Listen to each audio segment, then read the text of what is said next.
It's Saturday! It's Labada Day! Ito nga, tulog na tulog pa ang aking mga anak. At eto, nang magising na ako, bumaba na rin ako para ipaghanda ang mga gamit ng mga bata patungong school.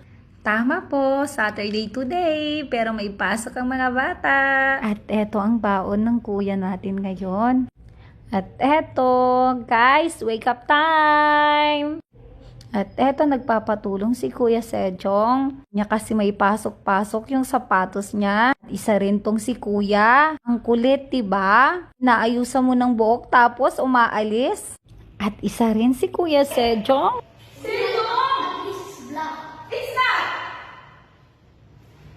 Ginawa pa naman niyang pamunas yung damit niya. Sabi ba naman niya, black naman daw kasi yung damit niya kaya hindi makikita ang dumi. Kaya sabi ko, wag na lang niyang gawin. Eto, poging-pogi ang aking mga anak. Ang lalaki na nila. Parang ang bilis ng panahon. Parang kailan lang. Malalaki na sila. At ngayon, independent na rin sila pumasok sa school. At eto, bumalik si Kuya Kim. Naiwan niya kasi yung susi. Hindi niya mabuksan ang gate. At pababa na rin siya ulit. Mga kamami, everyday is same. Nothing special, pero always remember, everyday is same. But the time is not. Let's eat, Primo. Bigyan ko na ng pagkain si Primo. Ito naman ang sinunod ko. Kailangan kong ilabas ang mga labada ko kahapon para matuyo. At eto, tamang walis lang din tayong mga kamami. Naglagas kasi ang dahon ng mga kamyas. Kaya eto, upo lang tayo at iinom ng tubig. At nang makatunganga ng ilang minuto. At eto, lumapit na naman si Primo sa akin. Siya na lang kasi ang kasama ko dito once pumasok ang mga bata.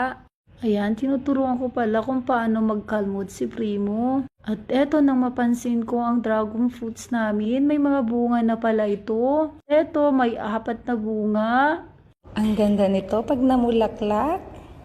At eto, ibababad ko na rin yung mga uniforms ng mga anak at gugusutin later. At eto, nang matapos, nagwalis, nagpunas at nagmap. At syempre, bago maligo, kailangan ko munang linisan yung bathroom. At eto, black coffee with calamansi. Eto naman ang breakfast ko today. Sino ba ang kumakain ng ganito? Tara mga kamami, kain tayo. At eto, binalikan ko na rin yung mga binabad ko kanina.